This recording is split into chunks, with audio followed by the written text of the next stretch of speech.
Antifa. What comes next after designating Antifa? Patriots, welcome back to the channel. Today we've got a firestorm of truth to break down. Antifa, Portland chaos, Memphis violence, and yes, the disaster that has become Chicago. The speaker in this video doesn't hold back, and neither will I. Before we dive in, do me a huge favor. Smash that like button, subscribe if you believe in law and order, and share this video so more Americans hear the truth the mainstream media won't cover. Every click helps us fight back against the narrative. We're going to designate too, but we're going to look at the people that funded Antifa, see who they are, where they came from, and why they did. Have you seen Portland at all? Have you taken a look at what's happening in Portland? It's, I mean, this has been going on for years. It's just people out of control. Crazy. We're going to stop that very soon. We have to get rid of a couple of other problems first. We're going to get rid of the problems in Memphis where you can't even walk a block without getting shot. We're going to get rid of the problems in Chicago. Chicago is a great city and we have to save it. We have to save it. I told you I had the head of the Union Pacific Railroad in my office and I said, so what do you think? You go to every city, you have railroads in every, you have the biggest railroad, beautiful railroad, he's a great guy. I said, what do you think? He said, sir, save Chicago. Don't let it go down. Save it. The way he said it was so meaningful to me. It was so it was like terrible. In a way, it was terrible.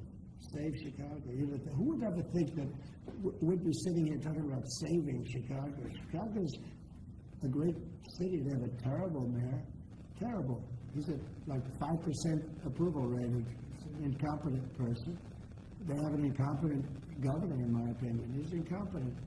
11 people get shot, and he says crime is in a good shape. I mean, they're losing 4, 5, 6 people a week, getting killed by bullets, by knives. And then he says how wonderful it is, Chicago. So, well, it might be wonderful for him. I think they're afraid. Look, he's not a stupid guy. I really believe they're afraid to say, politically, I guess, from an ideology standpoint, from a democratic standpoint, he is afraid to say the fact that they have a very unsafe, very dangerous city. He should say, I'm going to call President Donald Trump and I'm going to ask him to send in the troops, to send in the National Guard and clean this hellhole up. Because Chicago can be a great city again. I'll tell you what, Washington, D.C. is a great place again. It's booming. And the restaurants are booming. And 6 months ago, 7 months ago, nobody could go outside. And even just walking around the White House, people here are thanking me for what I've done. They're thanking me. They're saying thank you. And I almost know what they mean because they can walk to work. And even when they took Uber and they took other forms of transportation, they felt unsafe because the car was hijacked while they're in there. They take a car and it's being hijacked as they get into the car. And they did that for safety. And now we have a safe place. Here we've taken 1,500 people out of career criminals have been taken out of Washington, D.C.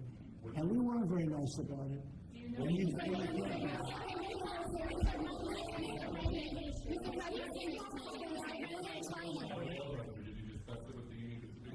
did discuss it, and I don't want to make a comment on it, but Union Pacific is a great railroad, and they want to add a railroad that had a mistake at a place very close to my heart. You know, a lot of people say that that was a place where I got off to a very good start. It was a rough thing that happened. Well, the part about that railroad that had the problem, and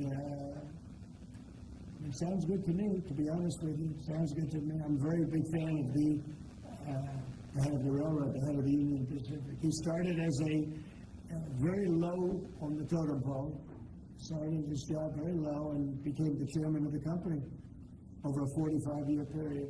But I asked him about different cities. He said, St. Louis is tough. He thought, you know, he said it stops at many of them. Now, let's get into it. What comes after designating Antifa? Finally, someone is willing to not only call Antifa what it is, a domestic terror group, but also look into the people funding them. That's the piece no one wants to touch, because the money trail exposes the elites pulling the strings. Then we've got Portland. Folks, Portland has been out of control for years. Riots, chaos, and failed leadership. And yet Democrats act like it's just another Saturday night. It's insane. Memphis? People can't even walk a block without fearing for their lives. That's not freedom. That's not America. And then there's Chicago, the crown jewel turned nightmare. I've said it before, patriots. You cannot have a safe, prosperous America if our major cities are crime-ridden hellholes. The speaker is right. Chicago must be saved. But how can it when the mayor is a total failure with rock-bottom approval and the governor refuses to admit the truth? These leaders are too scared of their own politics to protect their people. Absolutely shameful. Meanwhile, look at Washington, D.C. After a crackdown, 1,500 career criminals removed, and suddenly restaurants are booming again. People can walk without fear, and Uber drivers aren't being hijacked. Imagine that.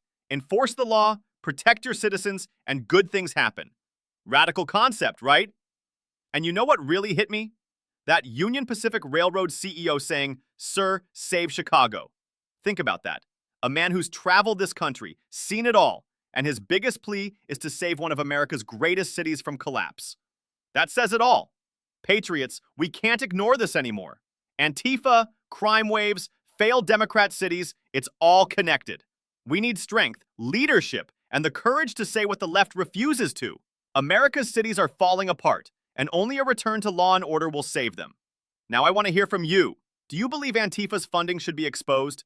Should federal trucks step in to restore safety in Chicago and Memphis? Drop your thoughts in the comments below, because this fight isn't just political. It's about saving the future of our country. And remember, like, subscribe, share this video with your fellow patriots. Let's wake America up together.